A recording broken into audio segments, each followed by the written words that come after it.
nerds, and welcome back to Two Nerds vs. the Internet. My name is Andrew, and I am your resident nerd and host of the show. Tag along each week as I am joined by one of my fellow nerds as we discuss and debate a wide variety of topics across several different fandoms. Giving our points of view, giving our reasons for why it's the best of whatever fandom it may be, and basically trying to get you to agree with us. So, without further ado, this week, let me introduce my guest, Anthony. Hey, how's it going? Anthony, how you doing today, buddy? I'm doing well. Good. Good. Glad to be here. Good. Excellent. Okay, so Anthony, exciting topic for the week, yeah? This week's topic is Pokemon. Sometimes known as pocket monsters, but here in America, we do affectionately call it Pokemon and kind of loosely make fun of the name of pocket monsters, but we'll get into that in a minute. So Anthony, you must be a bit of a fan of Pokemon, right? It's probably the first thing that I really took in and really just immersed myself in the entire realm of what is Pokemon. For those who don't know, let's start with just a little bit of a history lesson because we are nerds. Pokemon was created by, and I'm going to apologize for the gentleman's name. He's a gentleman from Japan. If I've said this wrong, I'm sorry. Satoshi Tajiri. A little bit of research I've done. He pitched the idea of Pokemon to Nintendo in 1990, and it was immediately met with some skepticism because they're sitting here thinking, you know what? I don't think this is going to do well. It's not the best idea. He pushed and pushed because he had this love of bug collecting and having these little critters that he wanted to have in his own little personal collection. Everyone collects different things. Mine's comics, his was bugs. So he wanted this idea of little bitty creatures that he could collect and make it an entertaining game for people. And there was one person in Nintendo's boardroom who said, you know what? Let's give that idea a chance. I think there might be something here. The first game released February 27th, 1996. And it wasn't just one game, it was two. What were those games, Anthony? It was Pokemon Red version and Pokemon Green version. Oh, I'm so sorry. It was Pocket Monsters Red and Pocket Monsters Green. Pocket Monsters. Yes, they call it Pocket Monsters in Japan. Yes, they do. They call it Pocket Monsters, which is where Pokemon comes from, is the Poke of Pocket, Mon of Monsters. Pokemon, that's how Americans know it. Pocket Monsters Red and Green originally released February 27th, 1996. Now, that was quite some time ago. How old were you in 96, Anthony? In 96, I was about 4, depending on when you asked me. Yes. I think at the time of this game, we were both 3 based on our birthdays. That's crazy to think about. February, yeah. So. Yep. That's just crazy to think about. And people who know Pokemon at all, who maybe didn't know this fact, but who know Pokemon, they're probably sitting there going, no, guys, it was red and blue version. Well, it was red and blue initially in America. It was red and green originally in Japan, and then they released a blue version, which was after Nintendo had started kind of growing, after Game Freak had started kind of growing a little bit. They started gaining a little bit more traction. They were hiring in these new game developers, and they put a test to them. They said, hey, go through, take red and green version, fix some of the bugs, try and make a slightly better version of the game. Not as an intention to sell the game, but just as a way to make a slightly better version of the game. And what they did, October of 96, they released mail order only version of Pokemon Blue, which was essentially just red and green all over again, minor bugs fixed, but kind of a little more polished and a slightly different take on the game because now you had Blastoise on the cover instead of Venusaur or Charizard. Okay, well, I think what I saw in my research was saying that they were expecting half as many people to actually want this as they had. So they started, their production for it. And as soon as people were able to start ordering it, they had twice as many orders as they would have even halfway expected, which is kind of cool to know. The really cool thing is they held on to that as a special edition because they didn't want people to think this was a sequel to the game or the next part of the game. They wanted people to understand this is the same game. So it wasn't until 1999 that it released in Japan to the general public. So now people could pick, do I want red, blue, or green? Which is kind of cool. Now, here's the big question. Where's America in all of this? Do you So, know how long it was till we got it in America? I believe it was in 99 that we might have gotten it because Very close. it was it after 99? It was September 28th, 1998. Okay, so we got it in 98. Okay. We got red and blue, not green, which is kind of interesting that they changed colors on us. Which But I we actually got, have a reasoning for that, do which I don't you? know if you know I about don't know this. this one. A little fact, but in 99 when it was released, like you mentioned, in Japan, there was a post that Game Freak had released that stated that in order to kind of gain traction with the appeal of the American audience, they kind of wanted to tailor it for sort of the red, white, and blue aesthetic of things. So they changed it to blue instead of green. Of course, of course. Only in America. Red, white, blue. Red, white, blue. Very interesting. No, that's a good fact. So, Pokemon Red and Blue releases in 1998 to be very American. And around the same time, this was crazy to me. I knew in America, Pokemania hit us all at once, right? And in Japan, it kind of came out piece by piece here.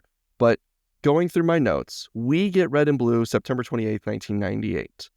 We get the anime showing Ash Ketchum getting his Pikachu on September 8th, 1998, which means they've been pushing for it. They've been putting out the ads, and everyone's seen these cute little pocket monsters running around and hopping into a Game Boy, and every kid's going crazy, losing their mind over this thing.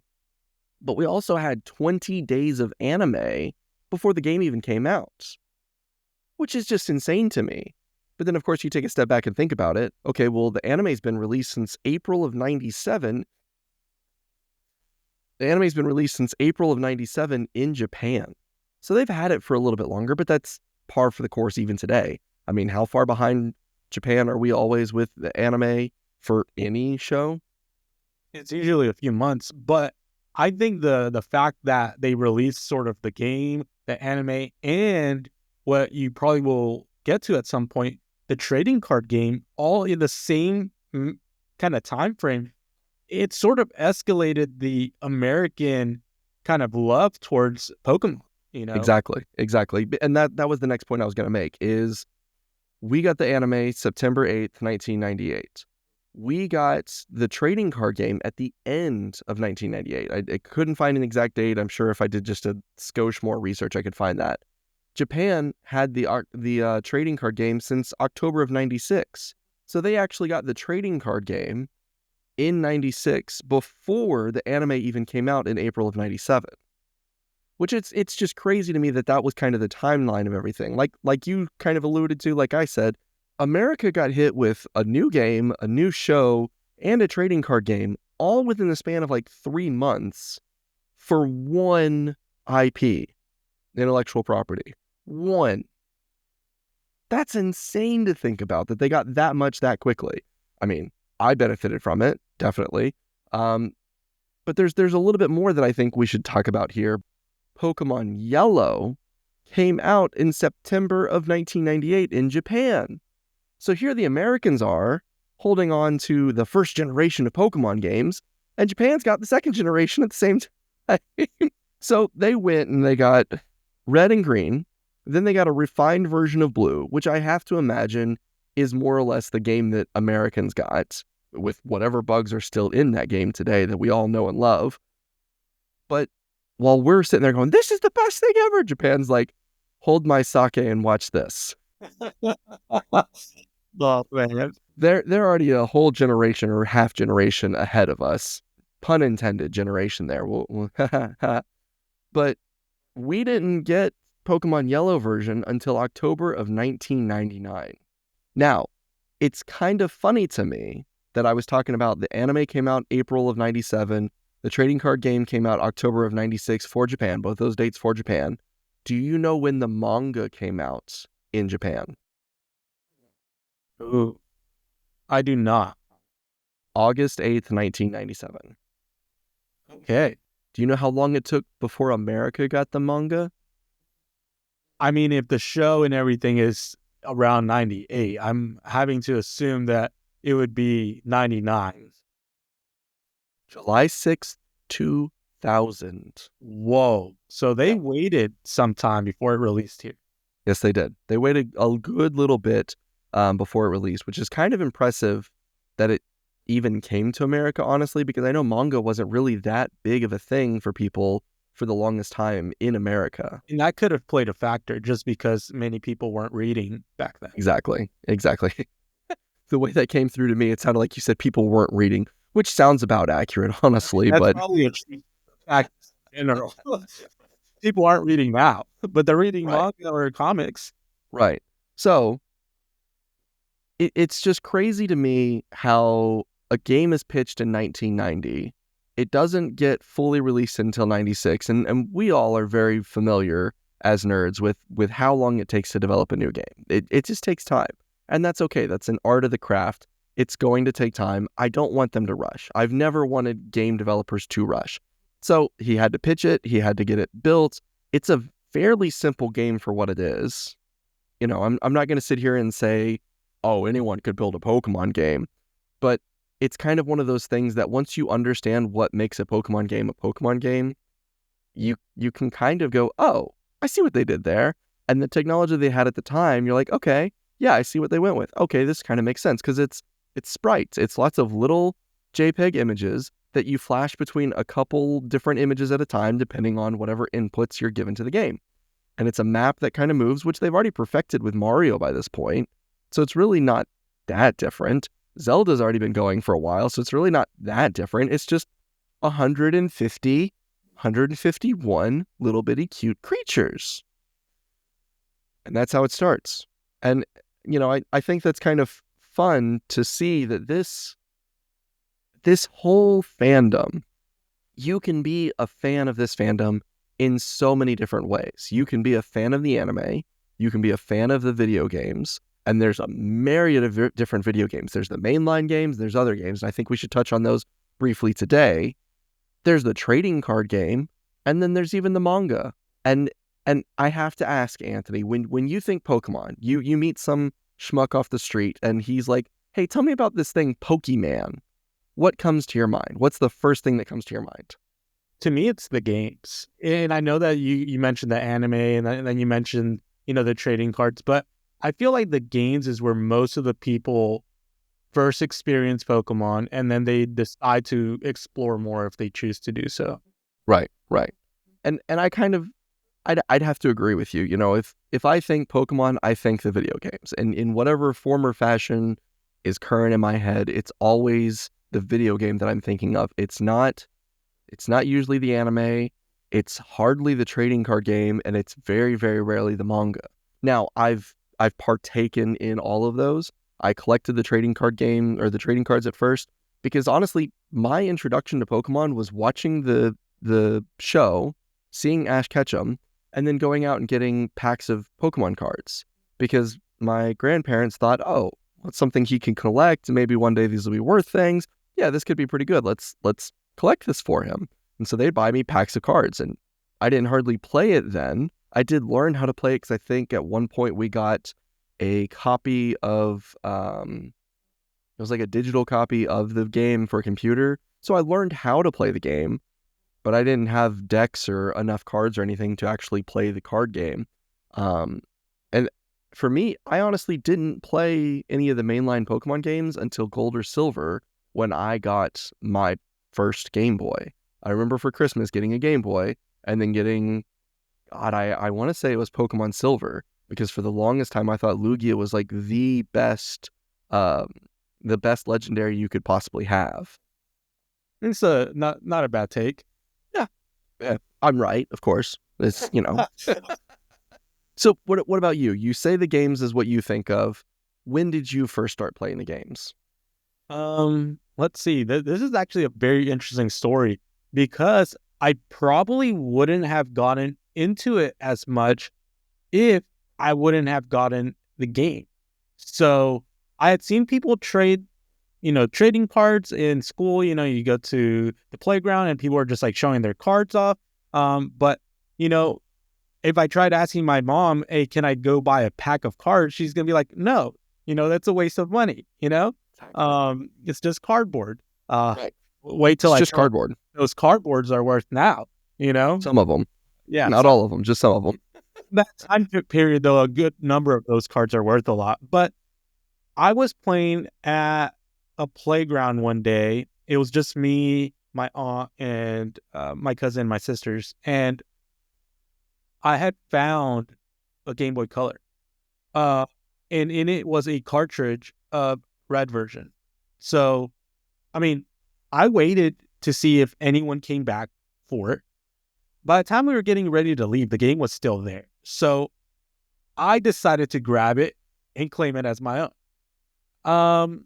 From that point on, I began putting hours and hours into Pokemon. I think I beat the game in a few days, and even without knowing some of the stuff about it, right? I didn't know that like, for example, in the first version, to get Flash, you have to go collect a certain number of Pokemon, then go talk to a specific professor's aide that would give you the HM Flash. So you need that to get through like Rock Tunnel or a few other areas. What? Need is a strong word. You didn't Well, that need it. didn't without it. I went by pure sound because if you bumped against the wall, it would make a noise to indicate that you can no longer move forward.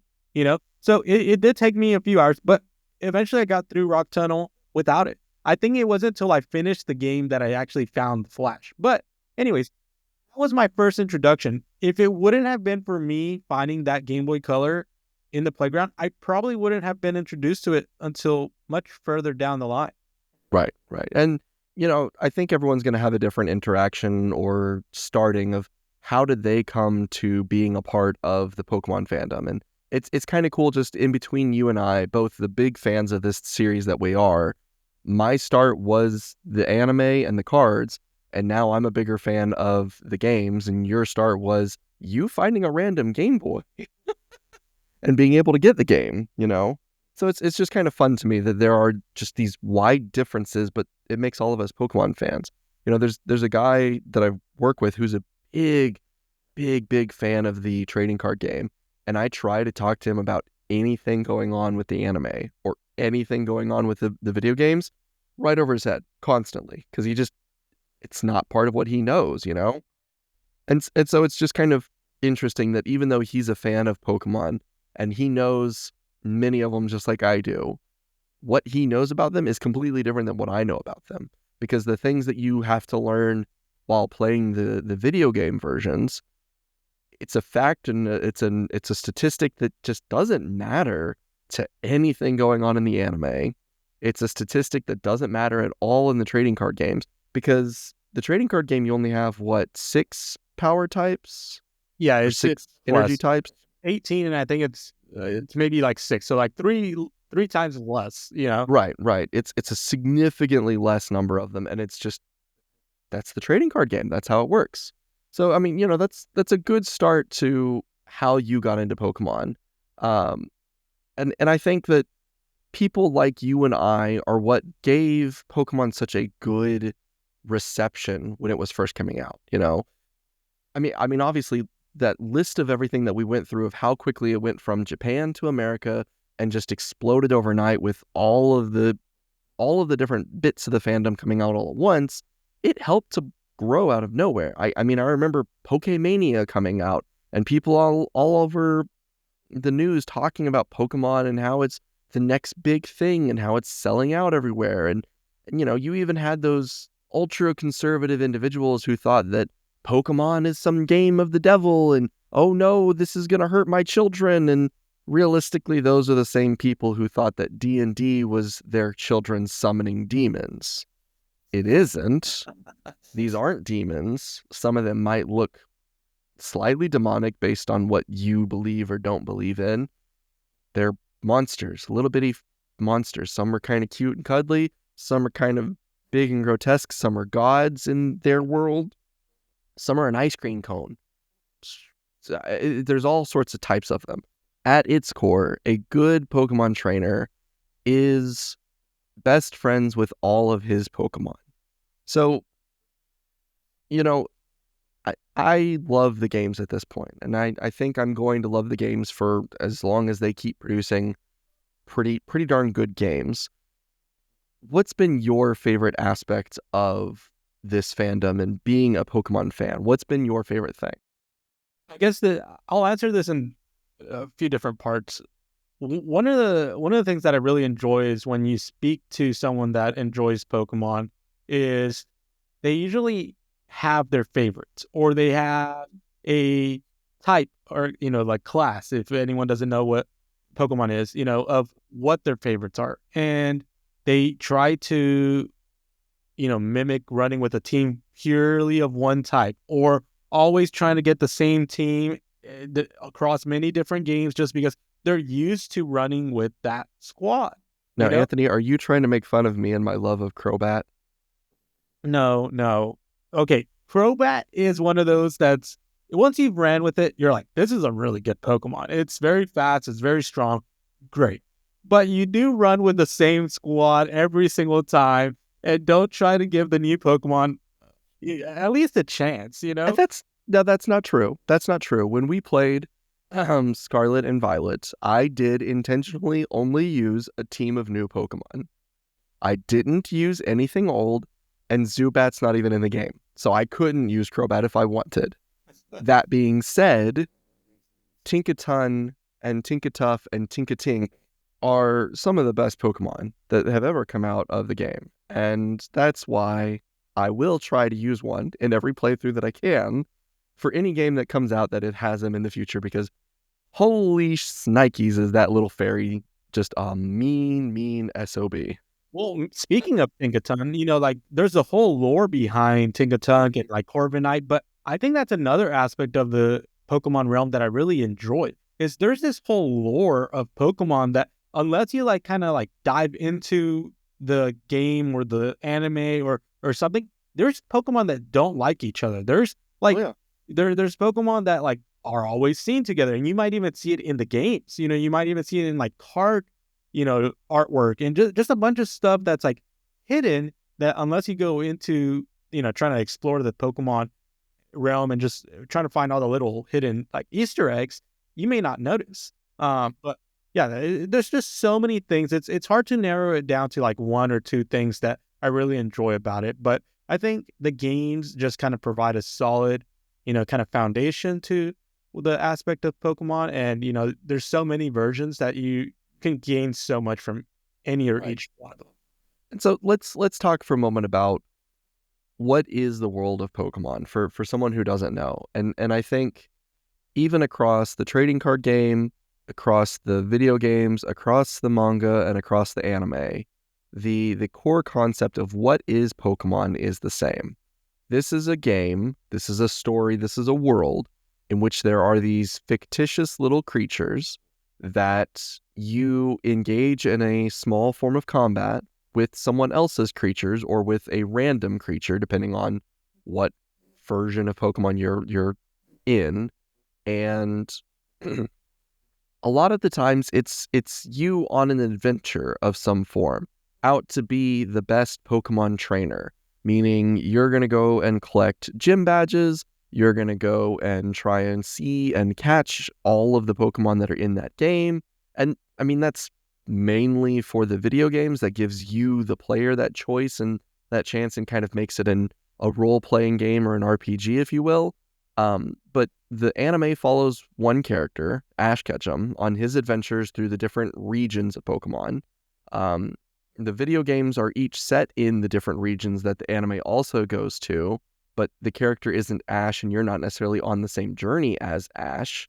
The manga follows Red, if I'm not mistaken. I think I've read the first one, and it follows Red, and then when it goes to the second generation, it does follow Gold and Silver, which are the name of the characters, which I thought was always funny that that was their names. But it's these young kids on their adventures in their world of Pokemon, catching their friends, catching their companions, and growing with them. So as a Pokemon grows and develops its skills, it gets a little bit stronger, it gets a little bit beefier, and most of them are going to level up and evolve as they gain some kind of experience in the fights. Usually from being successful in the fights, you don't gain much experience from losing one unless you're some kind of a Saiyan, because then you just get stronger for having lost. Totally different subject there. But your Pokemon get stronger and they evolve, where they change from one form to another. And it's a permanent change, as opposed to a whole other fandom of Digimon, where it's a semi-permanent change in that they can regress depending on how much energy they have. Pokemon, once you've changed, you're changed. And that's a big learning point in the video games, especially. And even for Ash at some points, as he's learning about Pokemon evolutions in the anime, something like Eevee, the little brown fox cat thing, you have options of what to change it into, but you only get one in a video game, in the early ones at least. And once you've changed it, it's changed. There's no way for you to revert that change. There's no way for you to go back and try and do something different. So you have to kind of be a little strategic in the way that you play the game. And speaking of playing the games, it is a turn-based combat, which some people have started to argue kind of in the more modern era, maybe it needs to be changed a little bit. And I know that they did do a little bit of that with one of the more recent games, the Legend Arceus game, where it wasn't quite so turn-based, but it still has some turn-based elements. Some people love that turn-based aspect of it because they get to min-max, they get to plan their attacks, they get to do things in just the most perfect way to be able to hit the strongest, to be able to hit the best, and feel just so powerful when they've landed that flamethrower on something. And there's a lot of math that goes into the Pokemon calculations that most people don't realize for how much damage you're going to do inside the video games. And the true uber elite Pokemon players, those top tier guys who are out there playing Pokemon all day, every day, they may not have the formula memorized, but they know enough of it that they know how to play around the statistics of Pokemon, because it is a game of statistics.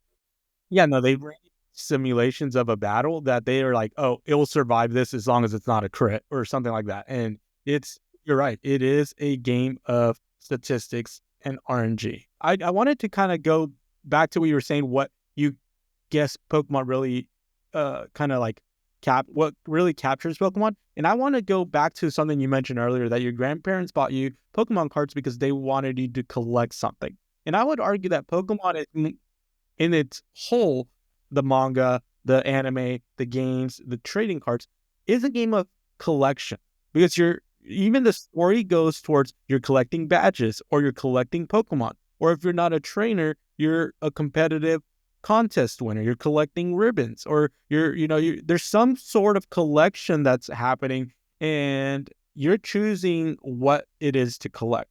Because then you get into, there's people that collect shinies, then there's people that do a bunch of other things. Right. So I'd argue that Pokemon kind of is a game of collecting. You kind of decide what you want to collect, and then there's other, stories and parts inside of a game or the manga that's happening. But I think, Pokemon is kind of like a game of collection. You've hit the nail on the head there, because what was the original catchphrase of Pokemon? Gotta catch them all. And it's printed on the back of the American cards. Gotta catch them all. And so you're right. It is not just an adventure game. It's not just you going out and going on this journey and whatever it may be, but it is truly gotta catch them all.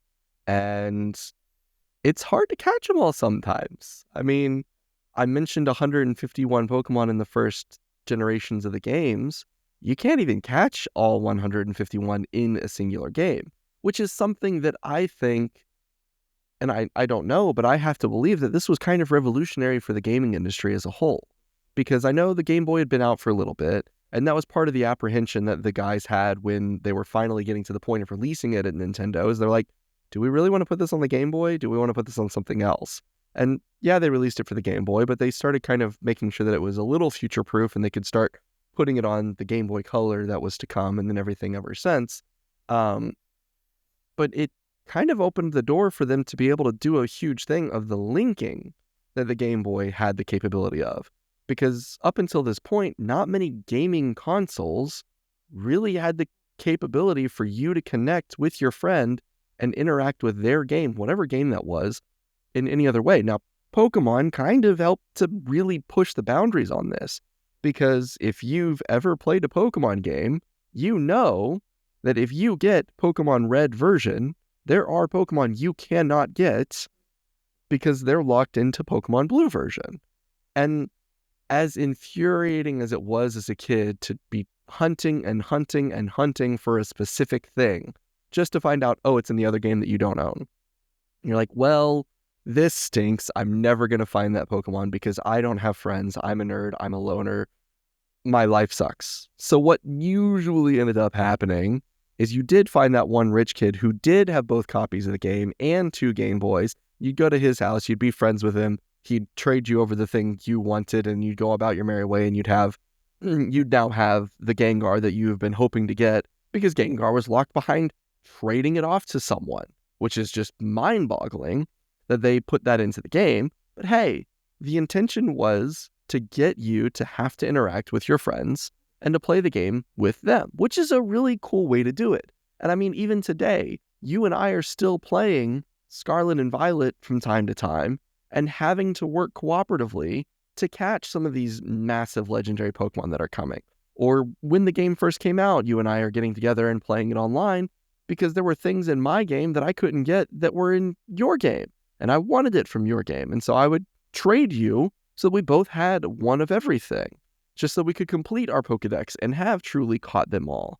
And it makes it enjoyable because it's not your traditional single-player game. You can play it by yourself, but it has so much more to it in that regard because of what it is. And I think that's even a big point of the trading card aspect of it.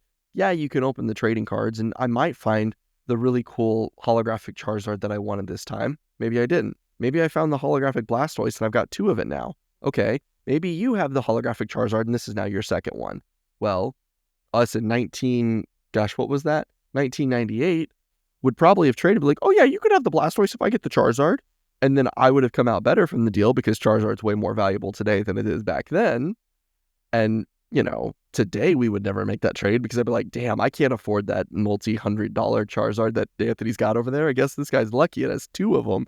I'm going to sit here with none of them. Oh, well. But that was the whole point, is trading with your friends to try and be able to collect all of them, which is a really cool aspect of the game. And I'm glad that they kept up with that through all of the games. And even the Pokemon Yellow version, which kind of follows Ash Ketchum's story. It's not exactly the same. It's a little bit different from what the original Red and Blue were. Even then, you didn't have access to all 151 Pokemon. If there's something you wanted that wasn't in Yellow, you had to trade with someone to get it. And they carried that on through all of the games, which I'm very happy that was one of the things they did stick with. Yeah, no, I agree. I do think one of the things about Yellow is that, for the most part, is you could acquire the rest of these starters in and you could, build yourself an interesting team. And it does have a more balanced selection of Pokemon that you can capture than the other ones. Which that kind of kept going with a bunch of the third version remakes that they kept releasing throughout a bunch of the games. Now, they didn't do it for all of them, but like if you take Crystal and Emerald and a few others, Platinum, they just kept balancing the game and giving you a version that was either had additional story points or just a much nicer quality of life changes that people enjoyed. Well, here's a hot take for you. Crystal is the better version of Gold and Silver in the sense of some of the quality of life, some of the story aspects. Suicune is kind of sitting there and able to access independently of it being a roaming Pokemon, which was a pain in the butt. It was the first one to kind of do the moving sprites where they had like a little bit of motion and then they would come to a rest, which is kind of cool. I can't stand Crystal. Do you know why I can't stand Crystal? No, It goes back to a point you made earlier about some people always end up playing with the same team. Is it because you can't catch I believe it would be a Marie. It is because I can't catch a Marie, but I can't have an Ampharos on my team in Gen 2, which just bothers me. It's one of my favorite Pokemon. It's in the second generation of Pokemon, which we're going to get to in just a second of what that means. And I can't even have it in the better version of the game. I have to have a friend and trade it one into my game. And I'm just like, I don't have friends. This doesn't work. It's just, I'm going to not play Crystal because I can't have this Pokemon in my game. So, so for those of you who are sitting there going, what the heck is a generation? Why does that matter? What this means is that every so often Pokemon would do a pseudo soft reboot, and not reboot in the sense of the way that some of your favorite TV shows and movies get rebooted all the time, the way that Harry Potter's in the process of getting reboot right now. It means that they came up with new Pokemon, or they came up with some kind of changes to the game, some quality of life, like you said, maybe some small minor enhancements to make the game look visually a little bit more appealing, whatever it may be, and they release it in a new region. They give it new game titles. We were talking about Red and Blue as the first one. Gold and Silver are the headline games for the second generation, with Crystal being its third game, which has even further quality of life improvements and some story elements to it. Your third generation being Ruby and Sapphire, and so on and so forth. Every generation having its main two, and forcing you to say, hey, new generation of Pokemon, what new Pokemon are there? And they didn't do 151 new Pokemon for every game. That would have been insane. I'm glad they didn't do that. But what was cool about Generation 2, and I think kind of set the bar for what to expect in new games, is you complete the main quest of the second generation of the game, and you discover that the entire region from the first generation of game is sitting right over there on the other side of the map that you just didn't have access to. And now you do, and it's that nostalgia bone. Even as a kid, when you had just played Red and Blue, now you're playing Gold and Silver, a couple years later. Holy crap, everything that I've already done, it's sitting right over there. I know this region already, which was really, really cool. They changed that kind of dynamic with going to the Hoenn region for the third generation, but that's okay. It brought its own changes. It brought its own story. It was its own game. But every generation brought something new. Every generation has something for everyone. And, you said that you can talk to someone and ask them what's their favorite aspect of this, that, or the other of Pokemon. Everyone also has their own favorite generation of Pokemon. Mine's 2. I may not have played as much of 2 in the last however many years as I have other games, but it's the one that's most nostalgic for me because it was the one I first got. I played the crap out of it as a kid because I had Silver. So I played Silver, and then I beat it, and then I restarted and played more Silver, and then I beat it and restarted and played more Silver. And I did that little trick that everyone as a kid knew because your friends on the playground taught you this. And if anyone knows what I'm talking about, you lived in the good times of Pokemon, when you could cheat the system in just the right way with a glitch and get all 3 starters in that game. Which, for those of you who don't know, a Pokemon game or a Pokemon anime or the manga, it always starts with the young adventurer having to pick one of 3 different Pokemon. And that's your starter. That's the only one of those you get. You cannot, in your game, get the other 2 ever, unless you have friends who can trade you. But you couldn't get them. So in your first game, your options are Charmander, Squirtle, and Bulbasaur. There's clearly one that's better than the others in a competitive sense. There's clearly one that's better than the others in a speedrunning sense. And then there's one that's just the best because it's the coolest, but you're going to hate your life playing it because, oh my God, it's the hardest one to play with. Because why would you want the fire starter to go up against the rock type gym leader and the water type gym leader first? That's just murdering yourself. But darn it, Charizard is the best final evolution of those 3. I stand on that. Anyway, in each generation, you could only get one of the 3 starters. In Generation 2, there was a little bitty glitch you could do, and if you did it just right, and boy did I get good at it, you could start a game and have all 3 starters. So I love all 3 of the starters from Gen 2. That's my favorite, and I'm going to stand by that too. The interesting part about that same glitch is that it's not just useful in the sense obtaining all 3 starters, you could keep using it to clone Pokemon throughout the game.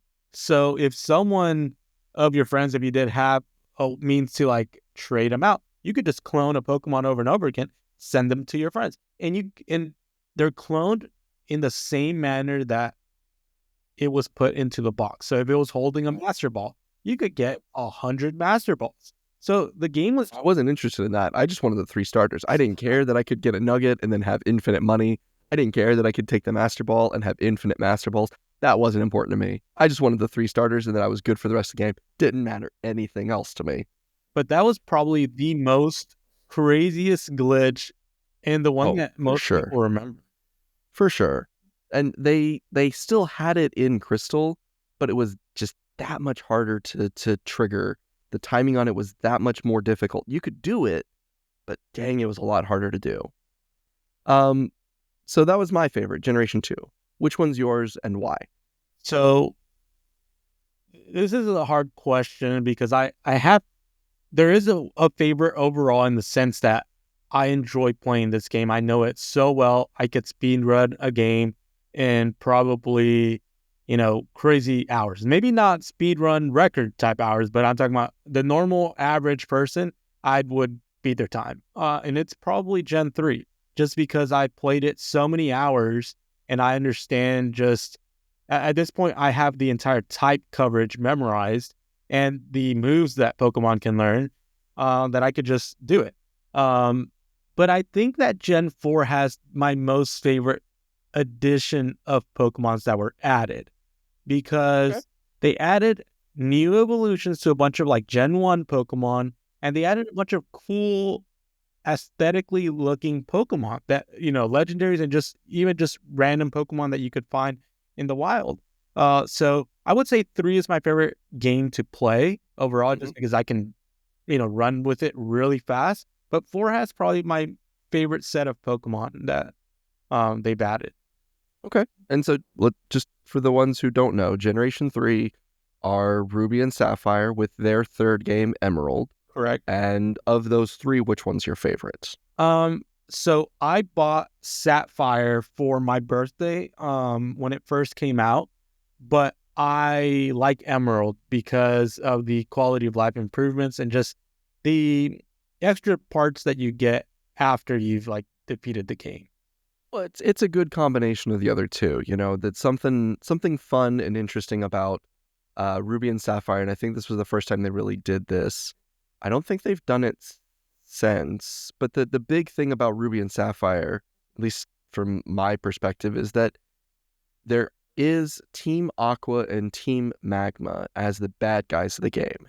And depending on which game you get, Ruby gets Magma, and Sapphire gets Aqua. They are at ends with each other, and you're going to fight one of them, the one that's the color matching of your game, which is, kind of thematically makes sense, because then at the end of the game, you're going to be able to have a chance to get the legendary that they're trying to awaken to conquer the world in their way, which is cool thematically. But then in Emerald, you fight both of them, because there's now a 3rd player in these mega legendary entities, in the form of the box art legendary of Rayquaza and what he brings to the game, and what you're talking about of you now actually have the opportunity to get Groudon and Kyogre as something you can catch on your team that you originally couldn't catch one, or you could only catch one or the other based on which box or which game you had. Now you can get both of them and a 3rd legendary, which is just a really cool feature. I'll agree to that one. And then, I think Gen 4 is another one of those great ones that it brought a lot of good changes to the game. A lot of things that we could dive and spend a long time talking about just the games. But I kind of think that was like the golden age of Pokemon, honestly. Red, blue, and yellow had to crawl so that everything else could kind of run and walk. And I really think that they shined with what they were capable of in that era. Not to say what we have today isn't good, but dang, that stuff paved the way for what we have today, which is really kind of impressive. And then, with that, I wanted to talk briefly on how do you see the current world of Pokemon?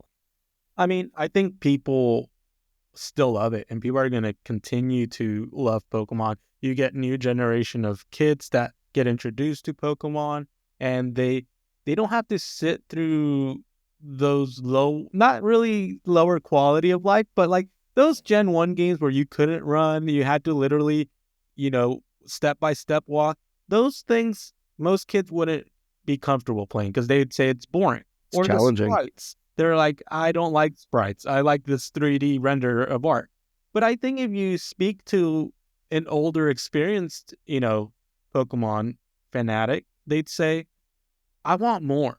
With the amount of IP that Pokemon and money that they bring in, why can't we have the type of game that is crazy, Like you mentioned earlier that, people like the whole turn-based combat. But if they really wanted to change things up and make it different, they could make it to where you have to defend the attack or dodge it yourself and even control how the attack goes. So your opponent has to guess how the attack is coming in.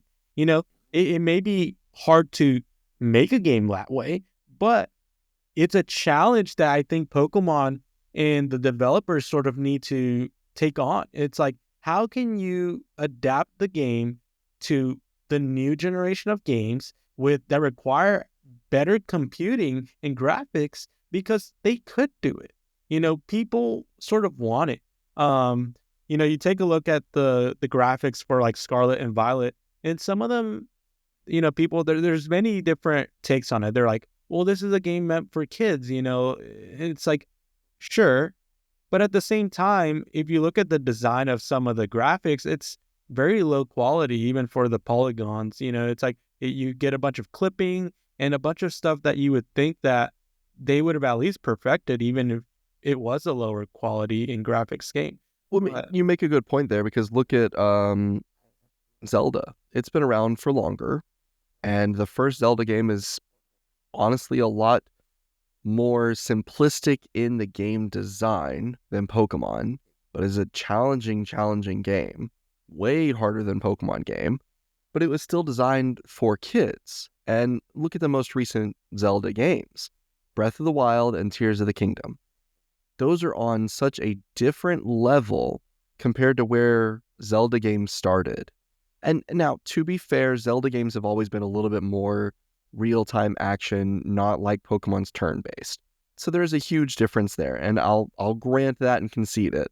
But to your point, look at the graphics that the Switch has been able to handle with the Tears of the Kingdom and the Breath of the Wild games, and then look at what we've gotten with Pokemon. And I know Game Freak is trying to take it in a new direction, trying to make it a little bit more revitalized, and there's a lot more in a Pokemon game, in theory for what it has to offer than there was in the Zelda game. And that's fairly true. The Zelda game was big and it was pretty. It was fairly empty, but that's okay. That made sense for Zelda. For Pokemon, we expect it to be this world that is full of Pokemon and they are everywhere. And I kind of agree with you, I'm hoping that the next generation of Pokemon games starts to be a little bit more advanced in what the capabilities of it are. And maybe that means that they have to rely on better technologies and try to utilize next generation type gaming engines. And if that's the case, okay, like I said earlier, take your time, make it good, make it something that you're going to be proud of. And if that's the case, it's going to sell. I mean, I'm going to go buy it because I'm a Pokemon fan regardless, but I want them to take their time with it. And I know the next wave of games should be coming out soon, Legend ZA, which we know very little about as of the recording of this episode. And hopefully there'll be more coming in the very, very near future. But it's one of those things that I just hope they take their time and do it right. And try and give the fans who have been here forever the chance to really take the game in the direction that they're hoping it to go. Game Freak's going to do what Game Freak wants to do.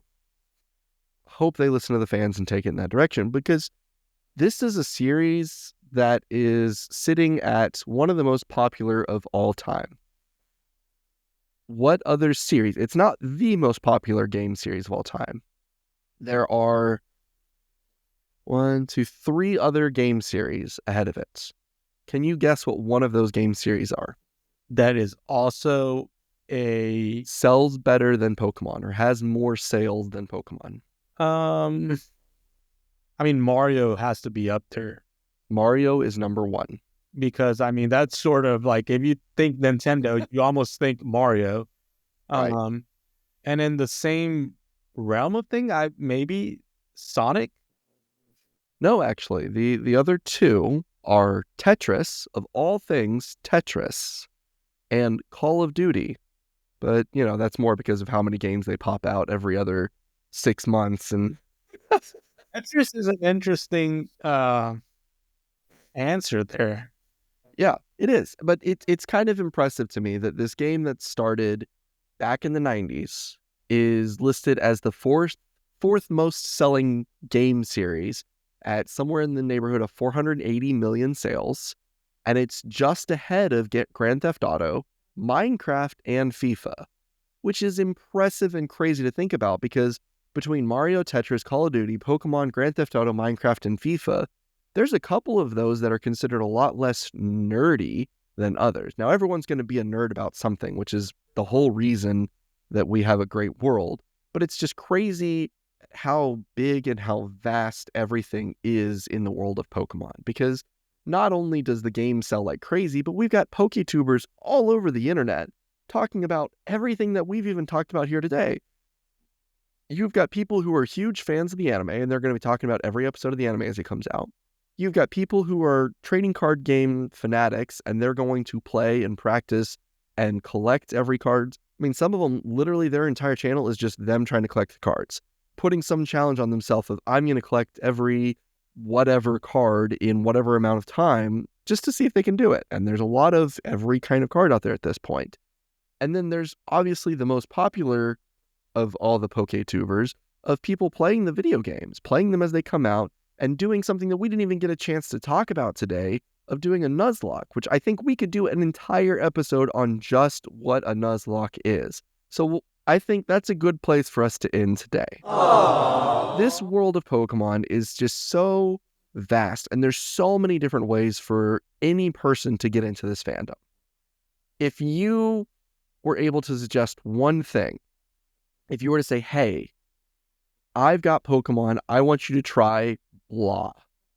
How do you get someone into the game? What do you do?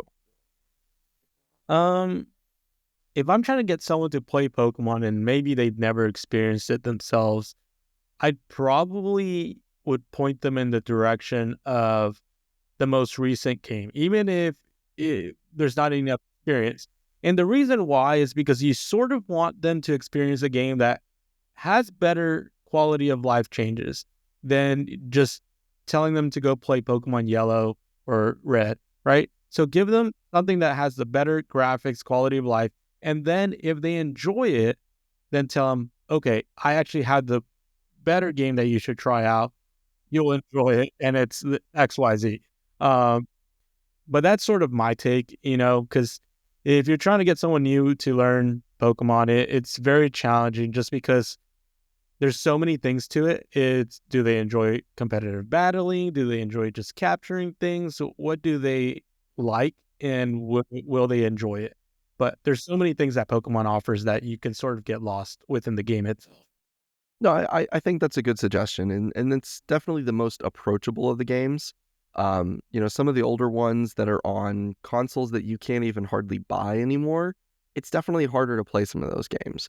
So I think one of the newer games, Scarlet and Violet weren't my favorite of the newer ones, but it is a good place to start because it does introduce you to this world of Pokemon, and that's kind of the whole point, is every time you start a new adventure with new starters as a new character in a new world, and you get to go from scratch, and you get to go on whatever adventure you get to go on.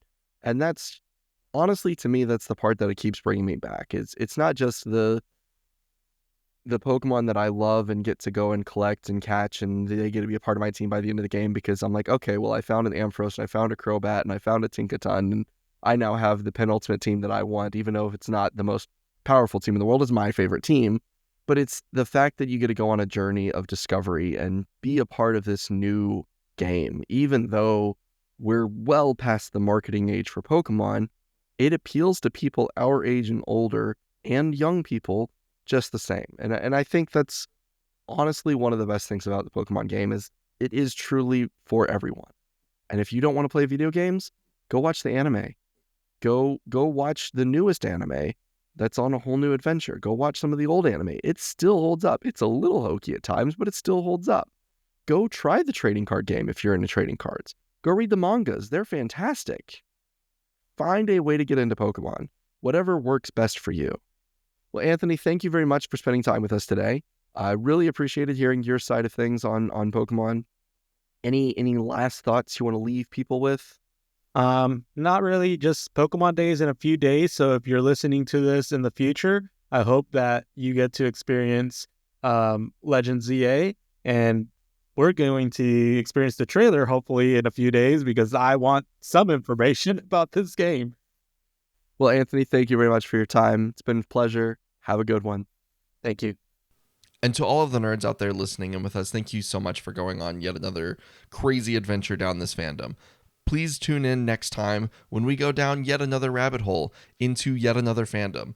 Please share this podcast with any and all that you think would enjoy it. Like us on Spotify. We're still working to try and get across other sites. Like it on Instagram at 2NVI Podcast. Thanks again for coming to hang out with us, and keep nerding out.